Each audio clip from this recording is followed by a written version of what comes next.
BX1+. 12h, 14h. Toujours plus d'actu.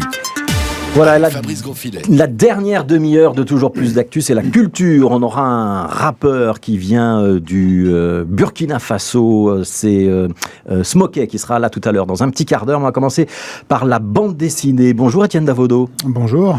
C'est difficile d'avoir 50 ans. C'est intéressant d'avoir 50 ans, en Ouais. tout cas. Et ça peut faire l'objet d'un récit, effectivement.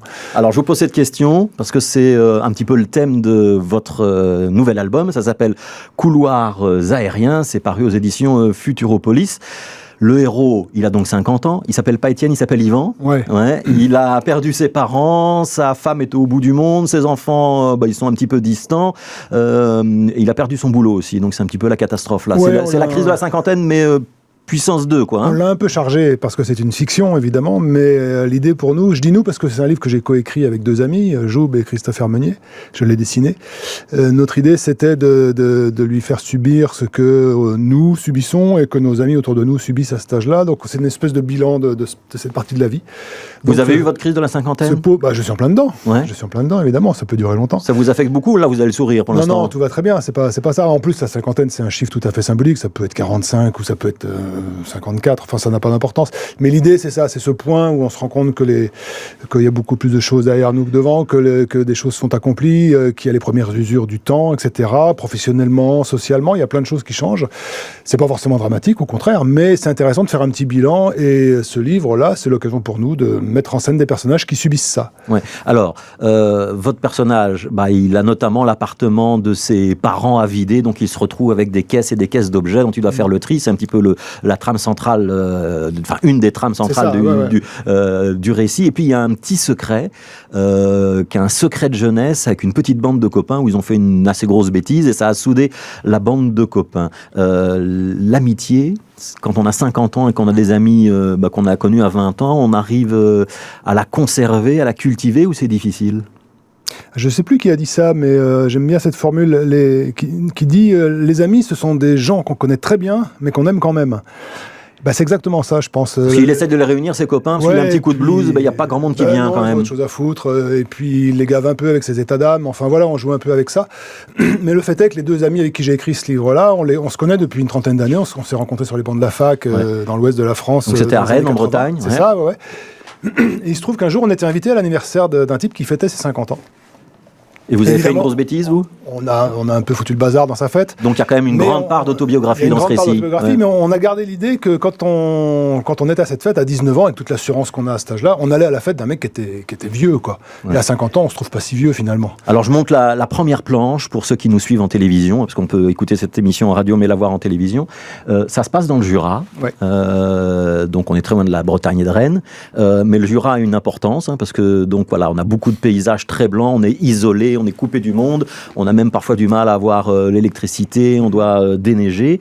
Vous aimez bien dessiner les paysages, Étienne Davodo ? Ouais, j'adore ça. Ouais, c'est un plaisir de dessinateur tout à fait renouvelé. Et le Jura, l'hiver, c'est vachement intéressant parce que la neige du Jura, c'est le blanc du papier. Et poser ce type un peu perdu sur du blanc comme ça faisait sens. Donc on a assez vite décidé tous les trois de poser cette histoire-là là-bas, d'autant plus que c'est une région où on va souvent depuis qu'on est très jeune. Et la maison qu'on dessine, c'est la maison où on va en général quand on va se poser là-bas. Et j'adore poser une histoire quelque part. Enfin, je veux dire, le décor d'une histoire, pour moi, c'est quasiment un personnage de l'histoire. Et dans ce cas-là, le Jura, cette maison, ce petit village sous la neige, un peu paumé, ça fait vraiment partie du récit à plein, quoi. Alors, un mot sur le titre, Les couloirs aériens. Donc, votre personnage, il lève le nez dans le Jura, il voit passer des avions sur une trajectoire fixe et il dévie pas de cette trajectoire. C'est quoi l'image, la métaphore ? Alors, la métaphore est ça nous relie les couloirs. Ouais, ça nous relie et en même temps ça nous oblige. Un couloir aérien, c'est une conception totalement théorique dans le ciel d'un chemin qui s'impose à nous, qui n'existe pas du tout, mais c'est une convention et les pilotes de ligne, s'ils s'en écartent, ils s'exposent à de graves emmerdements, c'est le moins qu'on puisse dire. Et je pense que dans nos têtes, on a plein de couloirs aériens, c'est-à-dire de choses qu'on se sent obligé de faire. Et en fait, on n'est peut-être pas obligé si on fait le point là-dessus. Et à nos âges, c'est un moment intéressant de se poser cette question-là. On a un peu de liberté, c'est peut-être le moment d'en profiter. Alors vous êtes trois, donc il y a un scénariste, un dessinateur, c'est vous, et un troisième, allez, on va dire larron, qui fait des photos. Alors il fait des photos, en fait, on imagine que ce sont en tout cas les objets objets dans les fameuses caisses laissées par les parents d'Yvan, qui sont décédés. Et donc, c'est les fameux objets qu'il faut trier. Alors, je montre, toujours pour la télévision, je montre quelques objets. Donc là-dedans, on a des moulins à café, on a des lampes de poche.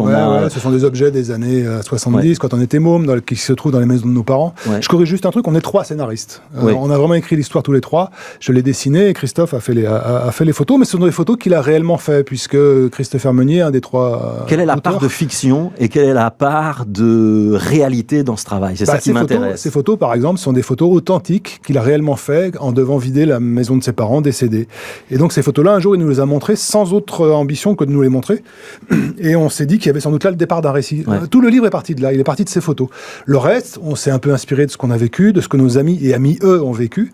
Et puis, comme c'est une fiction, on a exagéré, amplifié, déformé, inventé des choses. On a la liberté de la fiction là, dans ce livre-là. Alors, on a des cendriers en forme de coquille Saint-Jacques. Des choses un peu ringardes, un peu datées. On a un moulin à café, je me demande s'il n'est pas orange. Enfin, c'est des objets très vintage, donc ils vont parler à ceux qui sont nés dans les années 70 ou fin des années 60. La nostalgie, c'est quoi? C'est l'objet ou c'est la perte de ceux à qui ces objets étaient associés? Ces objets sont comme des petits signaux d'une époque révolue, et d'une époque où on était avec ses parents, d'une époque où ces objets électroménagers arrivaient dans les maisons. C'est-à-dire qu'on s'équipait de ça. C'était aussi une marque sociale d'avoir ce genre d'objet. C'était une façon de montrer qu'on était des gens modernes. Et maintenant, évidemment, c'est très vintage, comme vous dites, c'est un peu ringard. Mais justement, c'est des témoignages d'une époque. Et ces objets-là, les photos que Christophe a fait sont des photos qui racontent beaucoup.